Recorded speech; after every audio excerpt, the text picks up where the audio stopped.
इब्राहीम ने कहा, ए अल्लाह के भेजे हुए दूत, क्या मुहिम यानी अभियान आपके सामने है?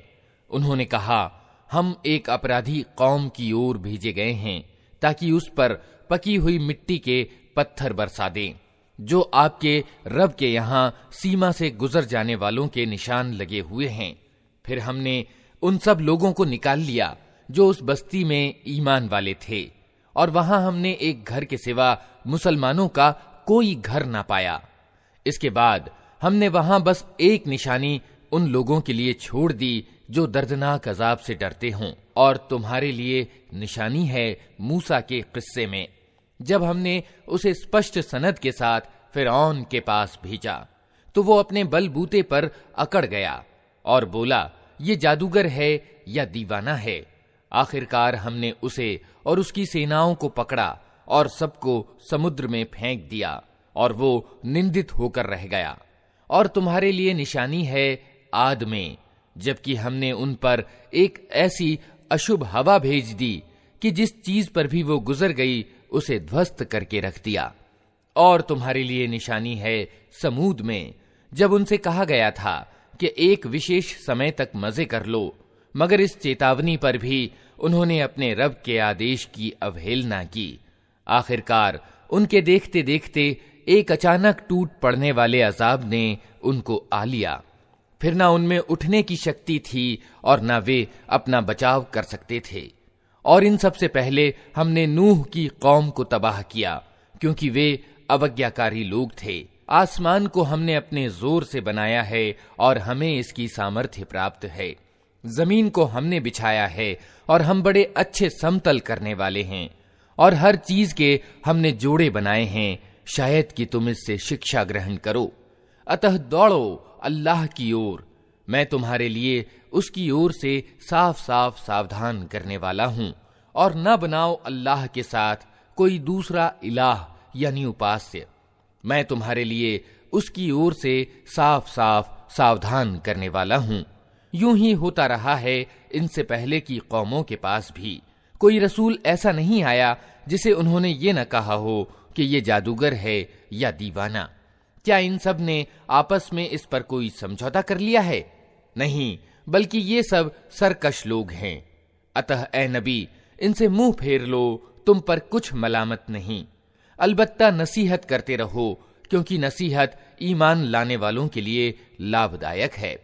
मैंने जिन्न और इंसानों को इसके सिवा किसी काम के लिए पैदा नहीं किया है कि वे मेरी बंदगी करें। मैं उनसे कोई रोजी नहीं चाहता और न ये चाहता हूं कि वे मुझे खिलाएं। अल्लाह तो खुद ही रोजी देने वाला है, बड़ी शक्ति वाला और जबरदस्त है।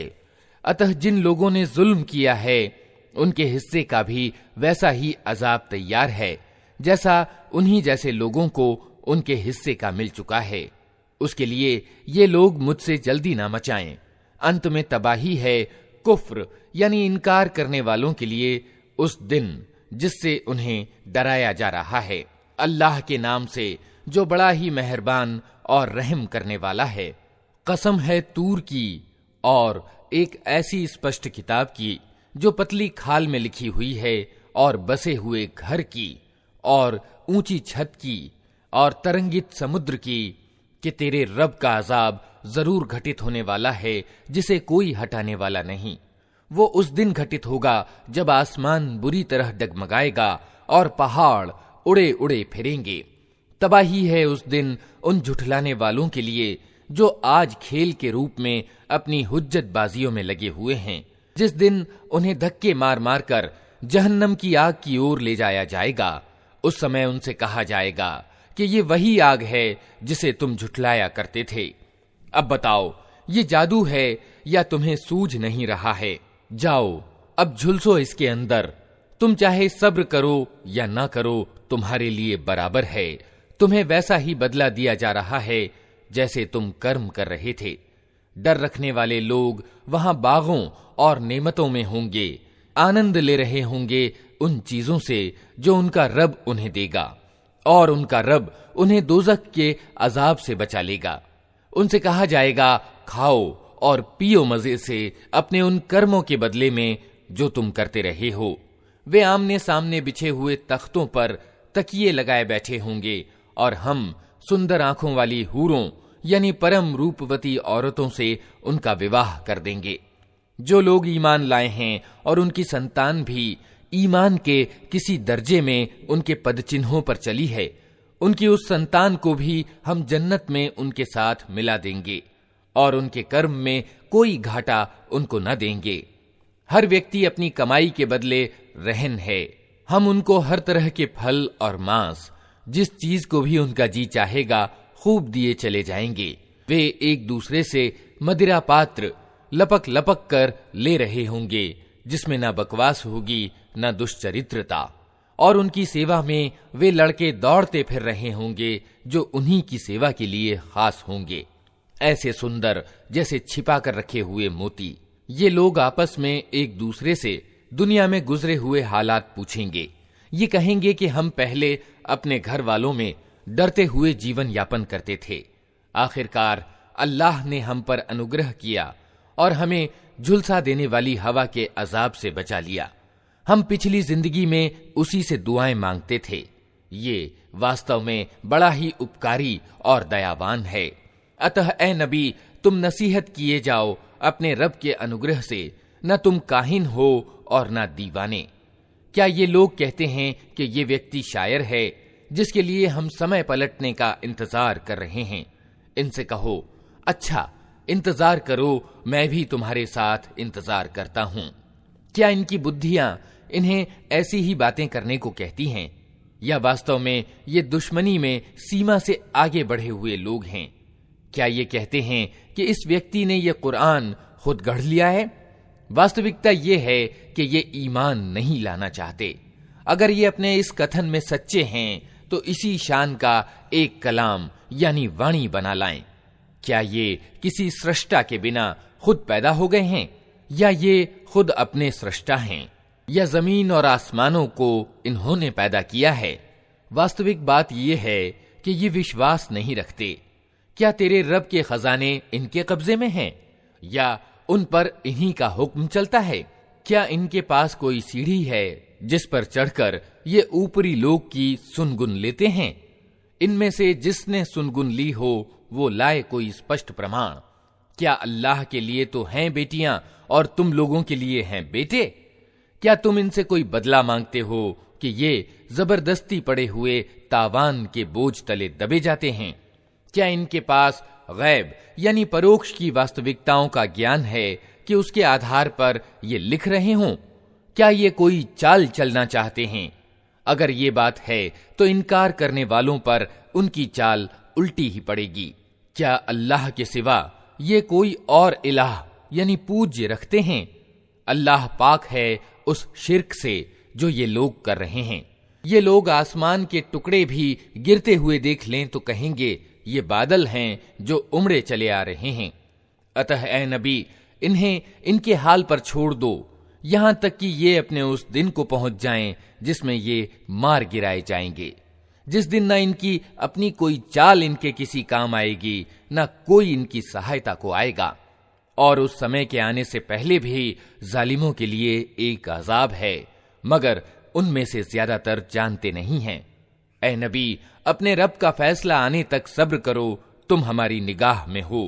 तुम जब उठो तो अपने रब की प्रशंसा के साथ उसकी तस्बीह करो, रात को भी उसकी तस्बीह किया करो, और सितारे जब पलटते हैं उस समय भी। अल्लाह के नाम से जो बड़ा ही मेहरबान और रहम करने वाला है। कसम है तारे की जबकि वो डूबा, तुम्हारा साथी न भटका है न बहका है। वो अपने मन की इच्छा से नहीं बोलता, ये तो एक प्रकाशना यानी वही है जो उस पर उतारी जाती है। उसे बड़ी शक्ति वाले ने शिक्षा दी है जो बड़ा हिकमत वाला है। वो सामने आ खड़ा हुआ जबकि वो ऊपरी क्षितिज पर था, फिर करीब आया और ऊपर रुक गया, यहां तक कि 2 कमानों के बराबर या उससे कुछ कम दूरी रह गई। तब उसने अल्लाह के बंदे को प्रकाशना यानी वही पहुंचाई जो प्रकाशना यानी वही भी उसे पहुंचानी थी। निगाह ने जो कुछ देखा, दिल ने उसमें झूठ ना मिलाया। अब क्या तुम उस चीज पर उससे झगड़ते हो जिसे वो आंखों से देखता है, और एक बार फिर उसने सिद्रतुल मुंतहा यानी परली सीमा पर बेर के पास उसको उतरते देखा, जहां पास ही जन्नतुल मावा यानी ठिकाने वाली जन्नत है। उस समय उस बेर पर छा रहा था जो कुछ छा रहा था। निगाह न चौंधियाई, न सीमा का अतिक्रमण किया, और उसने अपने रब की बड़ी बड़ी निशानियां देखीं। अब तनिक बताओ, तुमने कभी इस लात और इस उज्जा और तीसरी एक देवी यानी मनात की वास्तविकता पर कुछ विचार भी किया है? क्या बेटे तुम्हारे लिए हैं और बेटियां अल्लाह के लिए?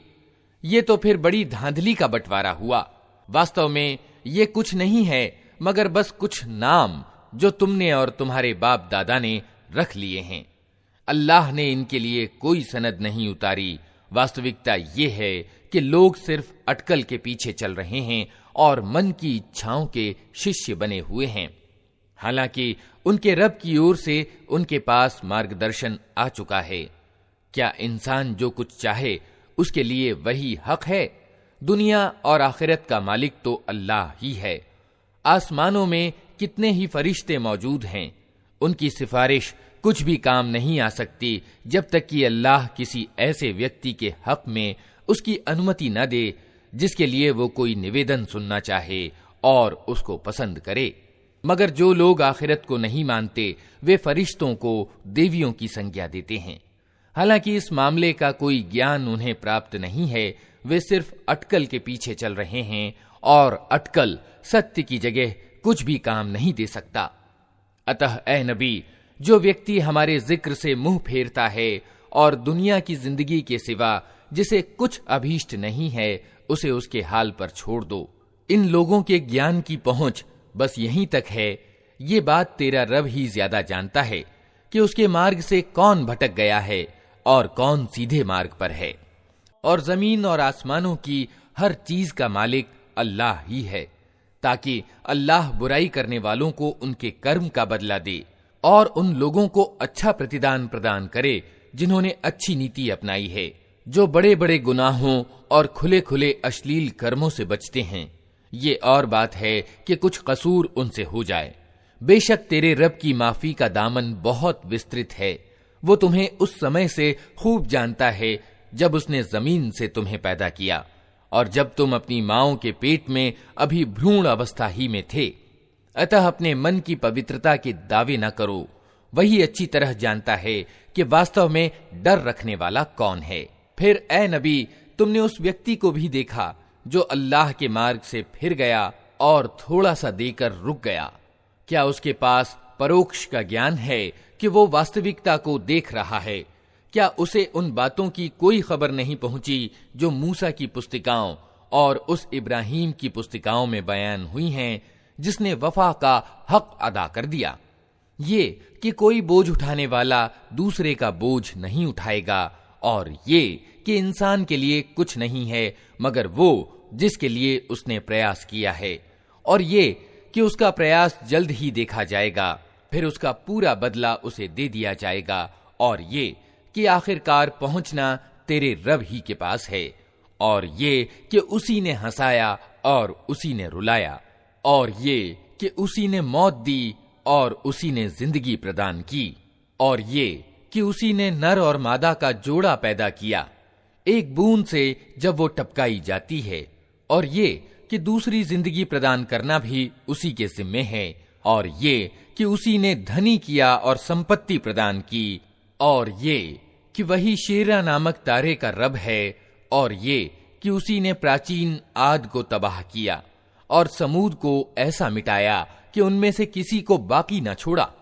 और उनसे पहले नूह की कौम को तबाह किया क्योंकि वे थे ही बड़े जालिम और उद्दंड लोग, और औंधी गिरने वाली बस्तियों को उठा फेंका, फिर छा दिया उन पर वो कुछ जो तुम जानते ही हो कि क्या छा दिया। अतः ए इंसान, अपने रब की किन किन नेमतों में तू शक करेगा? ये एक चेतावनी है पहले आई हुई चेतावनियों में से। आने वाली घड़ी करीब आ लगी है, अल्लाह के सिवा कोई उसको हटाने वाला नहीं। अब क्या यही वे बातें हैं जिन पर तुम आश्चर्य प्रकट करते हो, हंसते हो और रोते नहीं हो, और गा बजा कर उन्हें टालते हो? झुक जाओ अल्लाह के आगे और बंदगी करो। अल्लाह के नाम से जो बड़ा ही मेहरबान और रहम करने वाला है। क़यामत की घड़ी करीब आ गई और चांद फट गया, मगर इन लोगों का हाल ये है कि चाहे कोई निशानी देख लें, मुंह मोड़ जाते हैं और कहते हैं ये तो चलता हुआ जादू है। इन्होंने इसको भी झुठला दिया और अपने मन की इच्छाओं का ही अनुपालन किया। हर मामले को आखिरकार एक परिणाम पर पहुंचकर रहना है। इन लोगों के सामने पिछली कौमों के वे हालात आ चुके हैं जिनमें सरकशी से बाज रखने के लिए काफी शिक्षाप्रद सामग्री है और ऐसी तत्वदर्शिता जो नसीहत के उद्देश्य को व्यापक रूप से पूरा करती है, मगर चेतावनियां इन पर काम नहीं करती। अतः ए नबी, इनसे मुंह फेर लो। जिस दिन पुकारने वाला एक अत्यंत अप्रिय चीज की ओर पुकारेगा, लोग डरी हुई निगाहों के साथ अपनी कब्रों से इस तरह निकलेंगे मानो वे बिखरी हुई टिड्डियां हैं। पुकारने वाले की ओर दौड़े जा रहे होंगे और वही इनकार करने वाले जो दुनिया में इसका इनकार करते थे उस समय कहेंगे कि ये तो बड़ा कठिन दिन है। इनसे पहले नूह की कौम झुठला चुकी है। उन्होंने हमारे बंदे को झूठा ठहराया और कहा कि ये दीवाना है, और वो बुरी तरह झिड़का गया। आखिरकार उसने अपने रब को पुकारा कि मैं दबा लिया गया, अब तू इनसे बदला ले।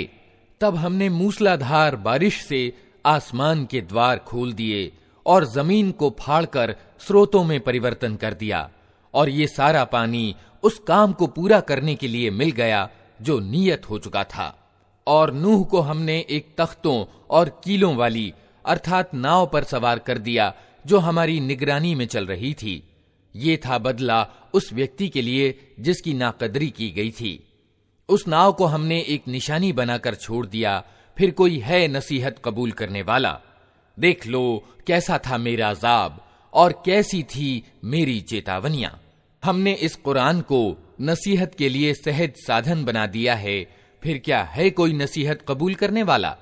आद ने झुठलाया तो देख लो कि कैसा था मेरा अजाब और कैसी थी मेरी चेतावनियां। हमने एक निरंतर अशुभ के दिन सख्त तूफानी हवा उन पर भेज दी जो लोगों को उठा उठा कर इस तरह फेंक रही थी जैसे वे जड़ से उखड़े हुए खजूर के तने हों। अतः देख लो कैसा था मेरा अजाब और कैसी थी मेरी चेतावनियां।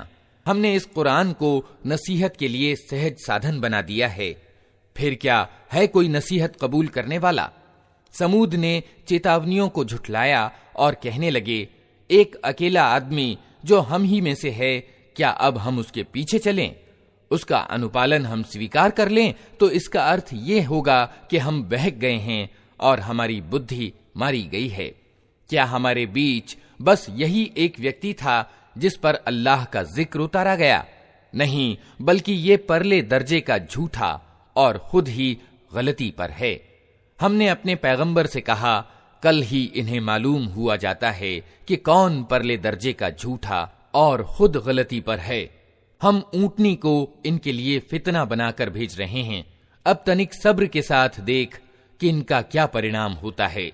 इनको जता दे कि पानी इनके और ऊंटनी के बीच बांटा जाएगा और हर एक अपनी बारी के दिन पानी पर आएगा।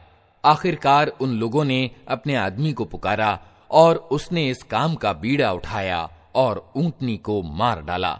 फिर देख लो कि कैसा था मेरा अजाब और कैसी थी मेरी चेतावनियां। हमने उन पर बस एक ही धमाका छोड़ा और वे बाड़े वाले की रौंदी हुई बाढ़ की तरह भुस होकर रह गए। हमने इस कुरान को नसीहत के लिए सहज साधन बना दिया है, अब है कोई नसीहत कबूल करने वाला? लूत की कौम ने चेतावनियों को झुठलाया और हमने पथराव करने वाली हवा उस पर भेज दी। केवल लूत के घर वाले उससे सुरक्षित रहे। उनको हमने अपने अनुग्रह से रात के पिछले पहर बचाकर निकाल दिया। ये बदला देते हैं हम हर उस व्यक्ति को जो कृतज्ञ होता है। लूत ने अपनी कौम के लोगों को हमारी पकड़ से सावधान किया, मगर वे सारी चेतावनियों को संदिग्ध समझकर बातों में उड़ाते रहे। फिर उन्होंने उसे अपने मेहमानों की हिफाजत से बाज रखने की कोशिश की। आखिरकार हमने उनकी आंखें मूंद दी कि चखो अब मेरे अजाब और मेरी चेतावनियों का मजा।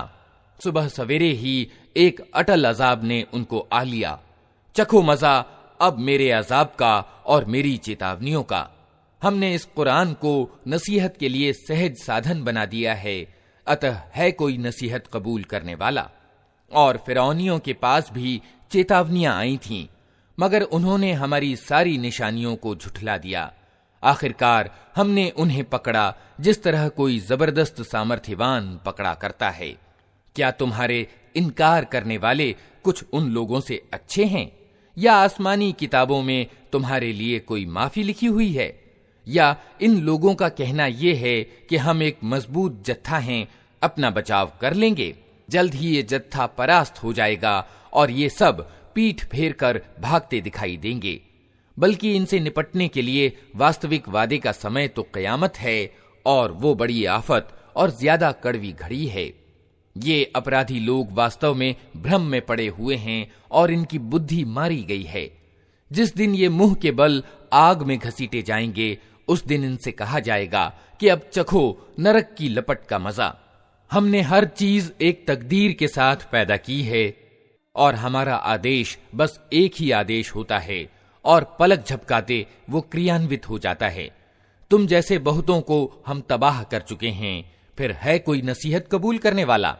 जो कुछ इन्होंने किया है वो सब चिट्ठों यानी दफ्तरों में अंकित है, और हर छोटी बड़ी बात लिखी हुई मौजूद है। अवज्ञा से बचने वाले यकीनन बागों और नहरों में होंगे, सच्ची प्रतिष्ठा की जगह बड़े प्रभुत्वशाली बादशाह के करीब। अल्लाह के नाम से जो बड़ा ही मेहरबान और रहम करने वाला है। बड़े ही मेहरबान अल्लाह ने इस कुरान की शिक्षा दी है। उसी ने इंसान को पैदा किया और उसे बोलना सिखाया। सूरज और चांद एक हिसाब के पाबंद हैं, और तारे और पेड़ सब सजदे में हैं। आसमान को उसने ऊंचा किया और तुला स्थापित कर दी। इसका तकाजा ये है कि तुम तुला में विघ्न उत्पन्न न करो। इंसाफ के साथ ठीक ठीक तौलो और तराजू में डंडी न मारो। जमीन को उसने सब खिलकत यानी कृति के लिए बनाया। उसमें हर तरह के बहुत से मजेदार फल हैं। खजूर के पेड़ हैं जिनके फल आवरणों में लिपटे हुए हैं। तरह तरह के अनाज हैं जिनमें भूसा भी होता है और दाना भी। अतः ए जिन्न और इंसान, तुम अपने रब की किन किन नेमतों को झुठलाओगे? इंसान को उसने ठीकरी जैसे सूखे सड़े गारे से बनाया, और जिन्न को आग की लपट से पैदा किया। अतः ए जिन्न और इंसान, तुम अपने रब की किन किन सामर्थ्यों को झुठलाओगे? दोनों पूर्व और दोनों पश्चिम सबका मालिक और पालनहार वही है। अतः ए जिन्न और इंसान, तुम अपने रब की किन किन कुदरतों को झुठलाओगे? दोनों समुद्रों को उसने छोड़ दिया कि परस्पर मिल जाएं, फिर भी उनके बीच एक पर्दा पड़ा है जिसको वे पार नहीं करते। अतः ए जिन्न और इंसान, तुम अपने रब की कुदरत के किन किन चमत्कारों को झुठलाओगे? इन समुद्रों से मोती और मूंगे निकलते हैं। अतः ए जिन्न और इंसान, तुम अपने रब की कुदरत के किन किन कमालात को झुठलाओगे? और ये जहाज उसी के हैं जो समुद्र में पहाड़ों की तरह ऊंचे उठे हुए हैं। अतः ए जिन्न और इंसान, तुम अपने रब के किन किन उपकारों को झुठलाओगे? हर चीज जो इस जमीन में है नाशवान है, और सिर्फ तेरे रब का प्रतापवान एवं उदार स्वरूप ही बाकी रहने वाला है।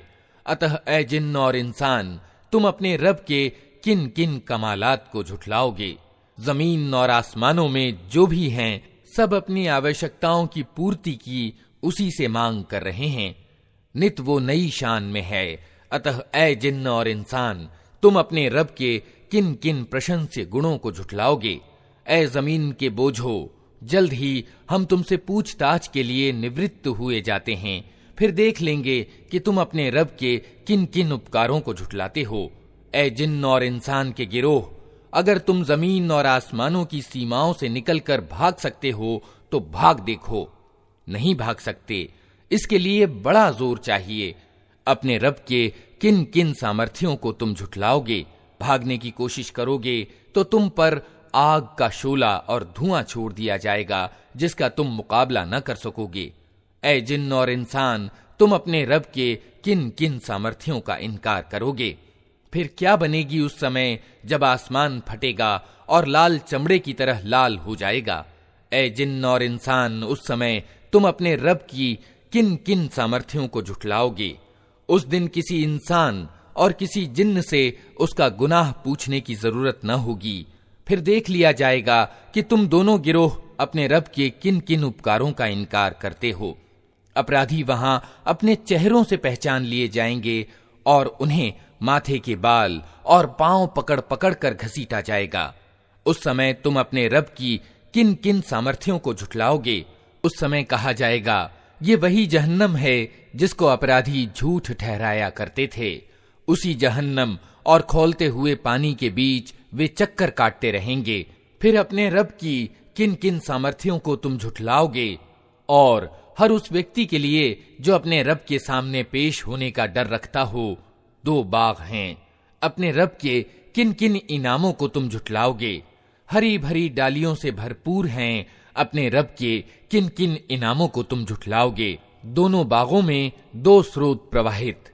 अपने रब के किन किन इनामों को तुम झुठलाओगे। दोनों बागों में हर फल की 2 किस्में।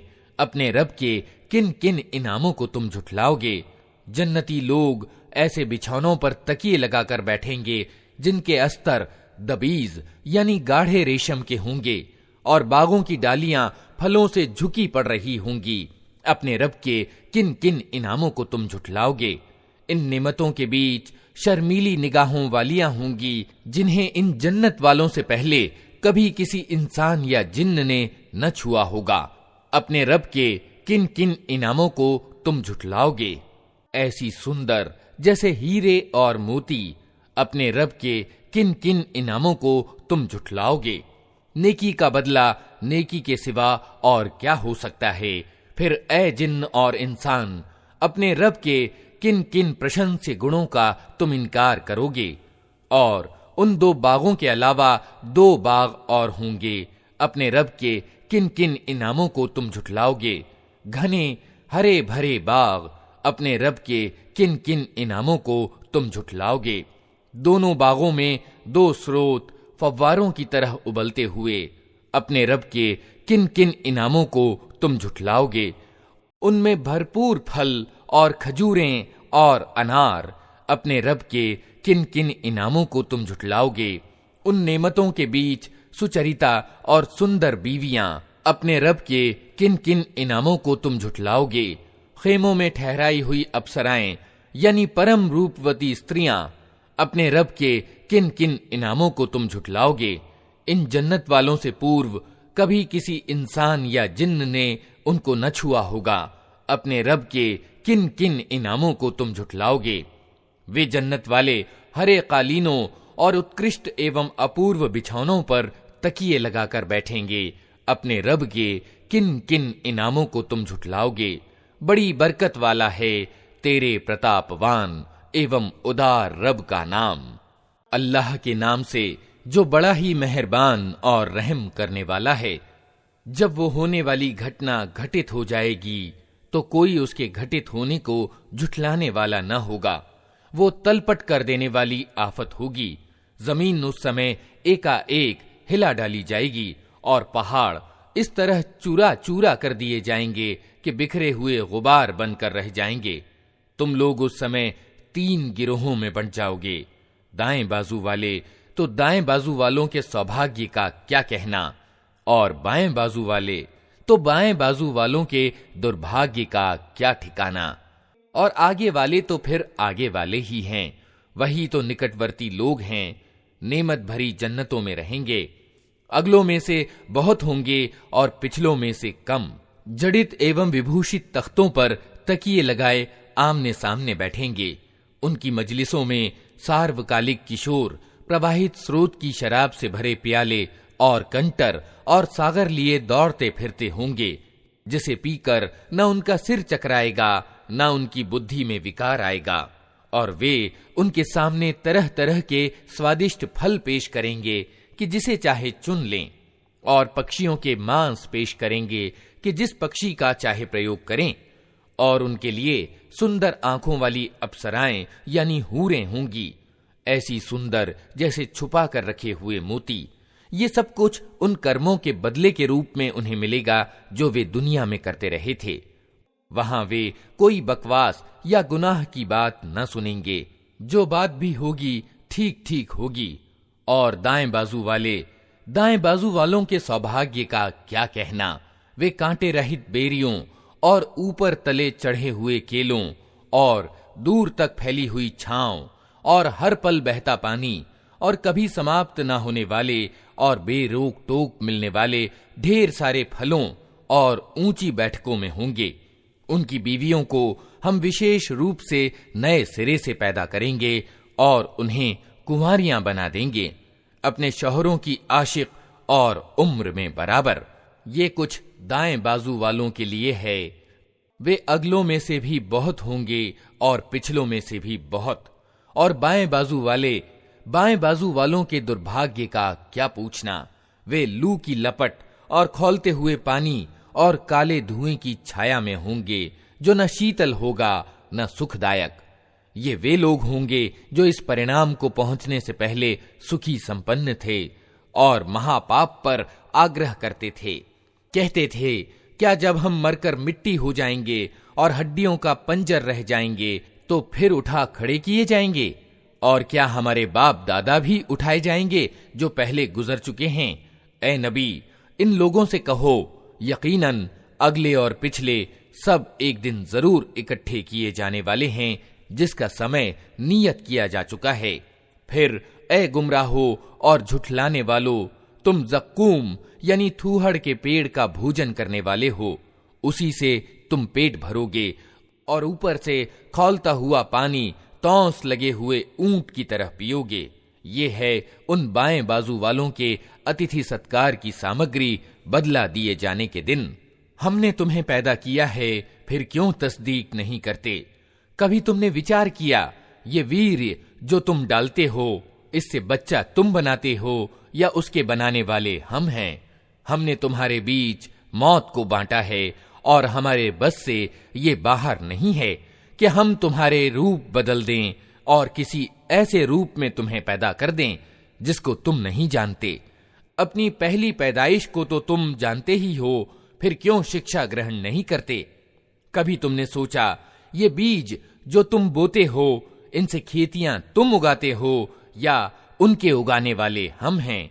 हम चाहें तो इन खेतियों को भूस बनाकर रख दें और तुम तरह तरह की बातें बनाते रह जाओ कि हम पर तो उल्टा डांड पड़ गया, बल्कि हमारे तो नसीब ही फूटे हुए हैं।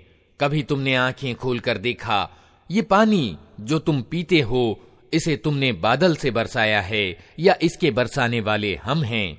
हम चाहें तो इसे अत्यंत खारा बनाकर रख दें, फिर क्यों तुम कृतज्ञता नहीं दिखाते? कभी तुमने विचार किया, ये आग जो तुम सुलगाते हो, इसका पेड़ तुमने पैदा किया है या इसके पैदा करने वाले हम हैं? हमने उसको याद दिलाने का साधन और जरूरतमंदों के लिए जीवन सामग्री बनाया है। अतः ए नबी, अपने महान रब के नाम की तस्बीह करो। अतः नहीं, मैं कसम खाता हूं तारों की स्थितियों की, और अगर तुम समझो तो ये बहुत बड़ी कसम है कि ये एक उच्च कोटि का कुरान है, एक सुरक्षित किताब में अंकित, जिसे पवित्रों के सिवा कोई छू नहीं सकता। ये सारे जहान के रब का उतारा हुआ है। फिर क्या इस वाणी की तुम उपेक्षा करते हो? और इस नेमत में अपना हिस्सा तुमने ये रखा है कि इसे झुठलाते हो। अब अगर तुम किसी के अधीन नहीं हो और अपने इस विचार में सच्चे हो, तो जब मरने वाले की जान हलक तक पहुंच चुकी होती है और तुम आंखों देख रहे होते हो कि वो मर रहा है, उस समय उसकी निकलती हुई जान को वापस क्यों नहीं ले आते? उस समय तुम्हारी अपेक्षा हम उसके ज्यादा नजदीक होते हैं, मगर तुमको दिखाई नहीं देते। फिर वो मरने वाला अगर करीब वालों में से हो तो उसके लिए सुख और उत्तम आजीविका और नेमत भरी जन्नत है, और अगर वो दाएं पक्ष वालों में से हो तो उसका स्वागत यूं होता है कि सलाम है तुझे, तू दाएं पक्ष वालों में से है। और अगर वो झुठलाने वाले गुमराह लोगों में से हो तो उसके सत्कार के लिए खौलता हुआ पानी है और जहन्नम में झोंका जाना।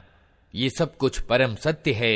अतः ए नबी, अपने महान रब के नाम की तस्बीह यानी गुणगान करो, अल्लाह के नाम से जो बड़ा ही मेहरबान और रहम करने वाला है। अल्लाह की तस्बीह यानी गुणगान की है हर उस चीज ने जो जमीन और आसमानों में है, और वही प्रभुत्वशाली और तत्वदर्शी है। जमीन और आसमानों के राज्य का मालिक वही है, जिंदगी प्रदान करता है और मौत देता है, और उसे हर चीज की सामर्थ्य प्राप्त है। वही प्रथम भी है और अंतिम भी, और गोचर यानी जाहिर भी है और अगोचर यानी छिपा भी, और उसे हर चीज का ज्ञान है। वही है जिसने आसमानों और जमीन को 6 दिनों में पैदा किया और फिर सिंहासन पर विराजमान हुआ। उसके ज्ञान में है जो कुछ जमीन में जाता है और जो कुछ उससे निकलता है, और जो कुछ आसमान से उतरता है और जो कुछ उसमें चढ़ता है। वो तुम्हारे साथ है जहां भी तुम हो। जो काम भी तुम करते हो उसे वो देख रहा है। वही जमीन और आसमानों के राज्य का मालिक है, और सारे मामले फैसले के लिए उसी की ओर रुजू किए जाते हैं। वही रात को दिन में और दिन को रात में दाखिल करता है और दिलों के छुपे हुए रहस्य तक जानता है। ईमान लाओ अल्लाह और उसके रसूल पर, और खर्च करो उन चीजों में से जिन पर उसने तुमको खलीफा यानी प्रतिनिधि बनाया है। जो लोग तुम में से ईमान लाएंगे और माल खर्च करेंगे, उनके लिए बड़ा बदला है। तुम्हें क्या हो गया है कि तुम अल्लाह पर ईमान नहीं लाते, हालांकि रसूल तुम्हें अपने रब पर ईमान लाने का निमंत्रण दे रहा है, और वो तुमसे पक्का वादा ले चुका है अगर तुम वास्तव में मानने वाले हो। वो अल्लाह ही तो है जो अपने बंदे पर साफ साफ आयतें उतार रहा है, ताकि तुम्हें अंधेरों से निकालकर रोशनी में ले आए। और वास्तविकता ये है कि अल्लाह तुम्हारे लिए बड़ा ही करुणामय और दयावान है। आखिर क्या कारण है कि तुम अल्लाह के मार्ग में खर्च नहीं करते, हालांकि जमीन और आसमानों की विरासत अल्लाह ही के लिए है। तुम में से जो लोग विजय के बाद खर्च और जिहाद करेंगे, वे कभी उन लोगों के बराबर नहीं हो सकते जिन्होंने विजय से पहले खर्च और जिहाद किया है। उनका दर्जा बाद में खर्च करने वालों और जिहाद करने वालों से बढ़कर है, यद्यपि अल्लाह ने दोनों ही से अच्छे वादे किए हैं। जो कुछ तुम करते हो अल्लाह को उसकी खबर है। कौन है जो अल्लाह को कर्ज दे, अच्छा कर्ज, ताकि अल्लाह उसे कई गुना बढ़ाकर लौटाए, और उसके लिए उत्तम बदला है। उस दिन जबकि तुम ईमान वाले मर्दों और ईमान वाली औरतों को देखोगे कि उनका प्रकाश यानी नूर उनके आगे आगे और उनकी दाईं ओर दौड़ रहा होगा। उनसे कहा जाएगा कि आज खुशखबरी है तुम्हारे लिए, जन्नतें होंगी जिनके नीचे नहरें बह रही होंगी, जिनमें वे हमेशा रहेंगे। यही है बड़ी सफलता। उस दिन मुनाफिक यानी कपटाचारी मर्दों और औरतों का हाल ये होगा कि वे ईमान वालों से कहेंगे, तनिक हमारी ओर देखो ताकि हम तुम्हारे प्रकाश से कुछ लाभ उठाएं। मगर उनसे कहा जाएगा, पीछे हट जाओ, अपना प्रकाश कहीं और तलाश करो। फिर उनके बीच एक दीवार खड़ी कर दी जाएगी जिसमें एक दरवाजा होगा। उस दरवाजे के अंदर दयालुता होगी और बाहर अजाब। वे ईमान वालों से पुकार पुकार कर कहेंगे, क्या हम तुम्हारे साथ न थे? ईमान वाले जवाब देंगे, हाँ, मगर तुमने अपने आप को खुद फितने में डाला, अवसरवादिता से काम लिया, शक में पड़े रहे और झूठी आशाएं तुम्हें धोखा देती रहीं, यहां तक कि अल्लाह का फैसला आ गया और अंतिम समय तक वो बड़ा धोखेबाज शैतान तुम्हें अल्लाह के मामले में धोखा देता रहा। अतः आज न तुमसे कोई फिदिया यानी मुक्ति प्रतिदान स्वीकार किया जाएगा और न उन लोगों से जिन्होंने खुल्लम खुल्ला कुफ्र यानी इनकार किया था। तुम्हारा ठिकाना जहन्नम है, वही तुम्हारी खबर लेने वाली है, और ये बड़ा ही बुरा परिणाम है। क्या ईमान लाने वालों के लिए अभी वो समय नहीं आया कि उनके दिल अल्लाह के जिक्र से पिघलें और उसके उतारे हुए सत्य के आगे झुकें, और वे उन लोगों की तरह न हो जाएं जिन्हें पहले किताब दी गई थी। फिर एक लंबा समय उन पर गुजर गया तो उनके दिल कठोर हो गए और आज उनमें से ज्यादातर अवज्ञाकारी बने हुए हैं।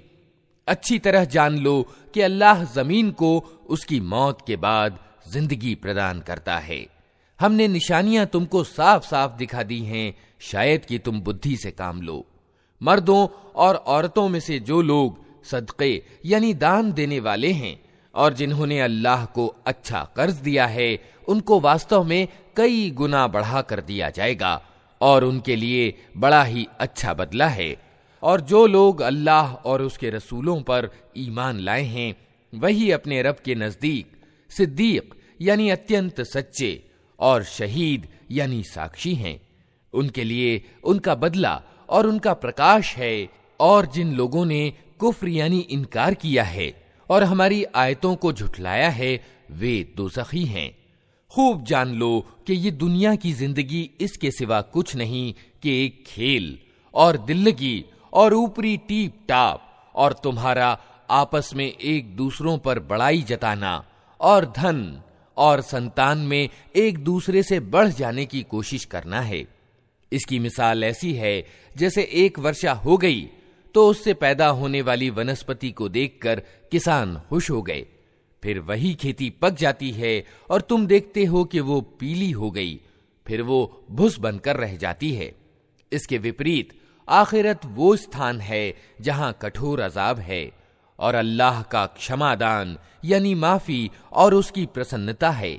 दुनिया की जिंदगी एक धोखे की टट्टी के सिवा कुछ नहीं। दौड़ो और एक दूसरे से आगे बढ़ने की कोशिश करो अपने रब के क्षमादान और उस जन्नत की ओर जिसका विस्तार आसमान और जमीन जैसा है, जो तैयार की गई है उन लोगों के लिए जो अल्लाह और उसके रसूलों पर ईमान लाए हों। ये अल्लाह का उदार अनुग्रह है, जिसे चाहता है प्रदान करता है और अल्लाह बड़ा अनुग्रह वाला है। कोई मुसीबत ऐसी नहीं जो जमीन में या तुम्हारे अपने ऊपर उतरती हो और हमने उसको पैदा करने से पहले एक किताब अर्थात भाग्य पत्रिका में लिख ना रखा हो। ऐसा करना अल्लाह के लिए बहुत आसान काम है। ये सब कुछ इसलिए है ताकि जो कुछ भी हानि तुम्हें हो उस पर तुम्हारा दिल छोटा ना हो और जो कुछ अल्लाह तुम्हें प्रदान करे उस पर फूल ना जाओ। अल्लाह ऐसे लोगों को पसंद नहीं करता जो अपने आप को बड़ी चीज समझते हैं और डींगे मारते हैं, जो खुद कंजूसी करते हैं और दूसरों को कंजूसी करने पर उकसाते हैं। अब अगर कोई मुंह मोड़ता है तो अल्लाह निस्पृह यानी बेनियाज और प्रशंसनीय है। हमने अपने रसूलों को साफ साफ निशानियों और मार्गदर्शनों के साथ भेजा और उनके साथ किताब और तुला अवतरित की ताकि लोग इंसाफ पर कायम हों, और लोहा उतारा जिसमें बड़ा जोर है और लोगों के लिए लाभ है। ये इसलिए किया गया है कि अल्लाह को मालूम हो जाए कि कौन उसको देखे बिना उसकी और उसके रसूलों की सहायता करता है। यकीनन अल्लाह बड़ी शक्ति वाला और प्रभुत्वशाली है। हमने नूह और इब्राहिम को भेजा और उन दोनों की नस्ल में नबूवत यानी पैगंबरी और किताब रख दी। फिर उनकी औलाद में से किसी ने सन्मार्ग अपनाया और बहुत से अवज्ञाकारी हो गए। उनके बाद हमने एक के बाद एक अपने रसूल भेजे और उन सब के बाद मरियम के बेटे ईसा को भेजा और उसको इंजील प्रदान की। और जिन लोगों ने उसका अनुसरण किया उनके दिलों में हमने तरस और दयालुता डाल दी और रहबानियत यानी संसार त्याग की प्रथा उन्होंने खुद आविष्कृत की। हमने उसे उनके लिए अनिवार्य नहीं किया था, मगर अल्लाह की खुशी की तलब में उन्होंने खुद ही ये नई चीज निकाली और फिर इसकी पाबंदी करने का जो हक था उसे अदा न किया। उनमें से जो लोग ईमान लाए हुए थे उनका प्रतिदान हमने उनको प्रदान किया, मगर उनमें से ज्यादातर लोग अवज्ञाकारी हैं। ऐ लोगो जो ईमान लाए हो, अल्लाह से डरो और उसके रसूल मोहम्मद सल्लल्लाहु अलैहि वसल्लम पर ईमान लाओ। अल्लाह तुम्हें अपनी दयालुता का दोहरा हिस्सा प्रदान करेगा और तुम्हें वो प्रकाश प्रदान करेगा जिसके उजाले में तुम चलोगे, और तुम्हारे कसूर माफ कर देगा। अल्लाह बड़ा माफ करने वाला और दयावान है। तुमको ये नीति अपनानी चाहिए ताकि किताब वालों को मालूम हो जाए कि अल्लाह के अनुग्रह पर उनका कोई एकाधिकार नहीं है, और ये कि अल्लाह का अनुग्रह उसके अपने ही हाथ में है, जिसे चाहता है प्रदान करता है, और वो महान अनुग्रह वाला है।